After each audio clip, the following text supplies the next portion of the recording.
میں مفتی صاحب کے والد سے عرض کروں گا، مطلب اللہ پاک نے اتنا بڑا مقام دیا ہے. اچھا ہمارے ساتھ تقریباً جب بھی ہم نے سفر کیا، ایسا نہیں ہم دو ہی تھے، اور بھی لوگ ہوتے ہیں نا. چلے ہماری انڈرسٹینڈنگ پرانی ہے. ہماری الحمدللہ جو مفتی صاحب کو شاید یاد ہوگا، ہماری پہلی قربت کہہ لیں یا دوستی کہہ لیں، وہ ہماری حج میں ہوئی تھی. اچھا حج میں ان کو ملا تھا، نام سنا تھا، اتنی ملاقاتیں نہیں ہوئی تھی، سب فیصلہ آباد میں ہوتے تھے. تو پھر وہ ہم جو سفر میں ساتھ رہے نا، وہاں بڑی اچھی ہماری باؤنڈنگ ہو گئی.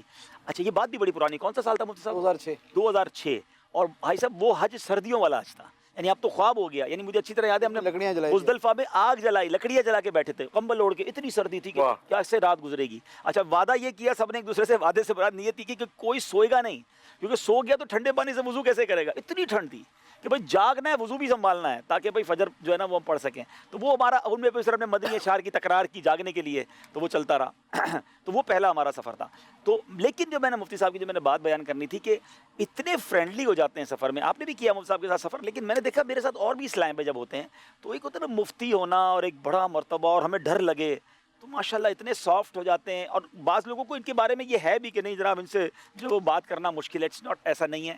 اتنے فرینڈلی ہیں، اتنے پیار سے ہمارے ساتھ چلتے ہیں. اچھا ایک جو سب سے بڑی بات میں نے سیکھی ہے ایسا، وہ میں نے آپ سے بھی سیکھی ہے، یہ میں نے آپ دونوں میں وصف دیکھا ہے، اور یہ آپ لوگوں کا ہی میں سمجھتا ہوں کہ وہ ہے کہ کسی کو اگر کسی کے کیا جملہ کہوں، اگر کسی کو ذمہ داری دے دی ہے نا کہ یہ جدول آپ نے چلانا ہے، تو پھر اس کے پیچھے ہی چلنا ہے. کیا کرنا ہے؟ کھانا کھانا ہے، اچھا اب چلنا ہے. مطلب میں نے مفتی صاحب سے یہ نہیں سنا کہ یار میں نے نہیں جانا، یہ والی فلائٹ نہ کرنا، یہ والی اچھا ہو گیا اوکے، یا بھی جانا ہے کشک.